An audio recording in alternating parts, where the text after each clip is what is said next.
gentlemen, go nuts. It's Neil Denny!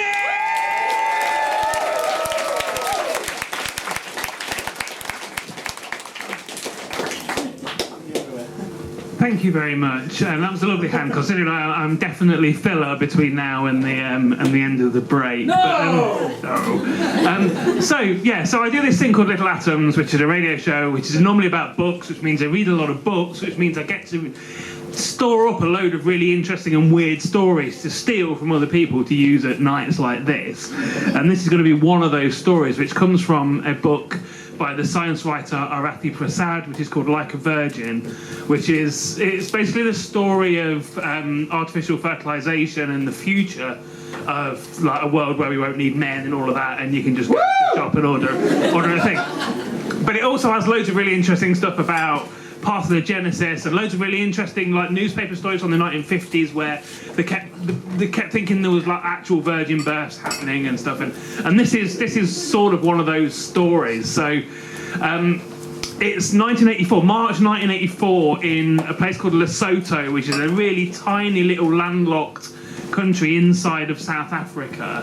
And there's this 15-year-old girl, and she works in a bar, and this day she's going to work in a bar, and sometime during the day her boyfriend turns up and comes and hangs out at the bar with her, and then a little bit later an ex of hers turns up as well at this bar. Now that's obviously, that's an awkward scene, but he walks into this bar, and just at the point, and again, this is a bar, I mean, I've never been to Lesotho, so I'm not sure if this is normal, but he walks into this bar just at the point where this girl is giving her boyfriend a blowjob.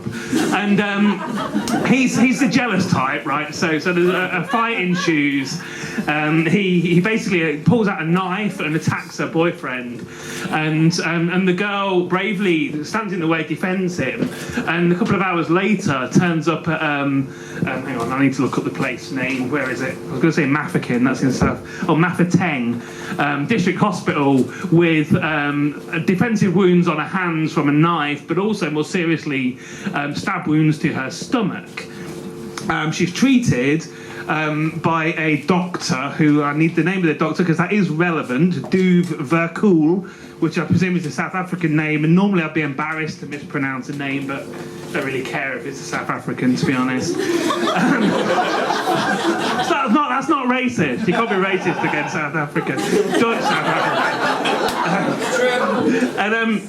So it's relevant because science, she will write this story up later in the British Journal of Obstetric Gynecology, so that is the science part of the story anyway about blowjobs. And so anyway, so the girl goes off, she's been sewn up, off she goes. Something like 278 days later, she shows up back at the hospital into the care of the same doctor with really bad stomach pains. Turns out she's pregnant. Now, that seems like a perfectly normal thing to happen to a young woman, but when they examine her, what this woman knows already and what the doctors don't until they examine her is she was born without a vagina, right? Now that's what it says. To be fair, I'm going to be honest with you, I don't know what that means, really, like literally. But basically, she's got a womb and a uterus and everything inside, but there's sort of, I don't know, no way in or out or something. I don't really get how that works. But whatever, they knew, and indeed just to jump a couple of years forward, a couple of years later, she goes back to the same hospital and ends up having a hysterectomy because she's menstruating and the blood is basically just collecting somewhere in her body and can't get out, and he's basically going off. So she has to have a serious operation. Yeah, that's a bit serious. Sorry, so it's not funny. Don't that. Anyway, back a couple of years before that. Okay, so she's turned up in this hospital. She's pregnant. They realise, oh God, that's not going to come out properly. So there's a cesarean operation.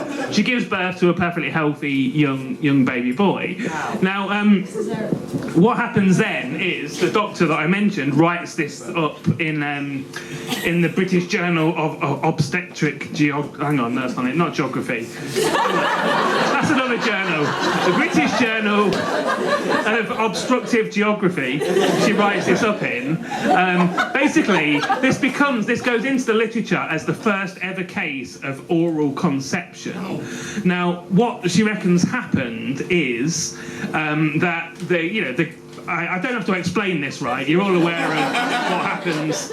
I can't believe I decided I had to put this together pretty much coming on the train inside, and at that it seemed like talking about blowjobs in front of 100 people was a good idea at that point. So I'm desperately regretting that decision now, I can tell you. But okay, so she's swallowed, okay, and then he stabbed her in the stomach, and what's happened is somehow, now the doctor reckons that, she hadn't eaten at lunchtime because obviously she had, she was eating him, and then she's gone to the hospital, sat around in the waiting room for ages, so probably stomach acid wasn't really that active because she hadn't eaten, and also saliva is quite alkaline, so that might have protected it from the stomach acid. Yeah, okay, I'm cynical about this as well, right? It's obviously bollocks, but as always, this does happen. Same sort of thing happens in the animal kingdom, right? So there's not the blowjob bit. It's not the blowjob bit, but there's a thing called a blood-sucking African bedbug. That's it, bat bug, blood-sucking African bat bug. So I presume this one is a bug. Where's Claire? This one is definitely a bug. Okay, and in the way that you may have all heard the story about the mallard ducks. This thing about the mallard ducks have two vaginas and what? And yeah. Okay, I'm running out of time, but I'll explain that. At the bar later. But yeah, the mallard ducks are basically they've evolved two vaginas, the females, because the male mallard ducks indulge in basically rape, so it gives the female ducks some sort of autonomy over because basically they go, oh, that way they can control which vagina basically is used. One of them's like a trick one. So this bat bug, I keep going to say bed bug. So the blood-sucking African bat bug, the female also has developed this strategy. She has two vaginas, which gives her some sort of autonomy over which male bat bug fertilizes her. But then the male bat bug, in a brilliantly misogynistic way, as we do. No, he's basically developed what has. This is what it's described as, and it makes me wince, but basically a dagger-like penis. And what he does is literally stabs her in the back. So he avoids the whole vaginal area completely, stabs her in the back, shoots a load of sperm into her abdomen, which somehow makes its way and fertilizes her. So it sort of does happen. So it's possible that the thing might be true, but it is the only example in humans where it's ever happened. But it is written up. It's literally written up in a scientific journal, and is as I said, the only example of oral conception in a human.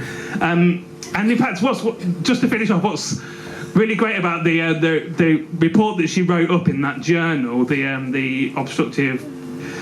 What was it called? I can't remember what it was bloody called. Where is it? British Journal of Obstetric. That one. What was so interesting about the report that she actually said, people. This is in Lesotho. They thought, it's a literal virgin birth, the second coming and all of that. And she said, the woman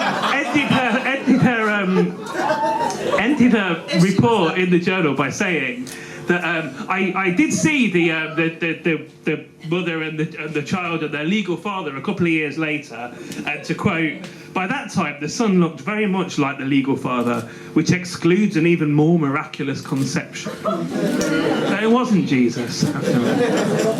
Anyway, this is now the break, so go and get some drinks. Thank you very much for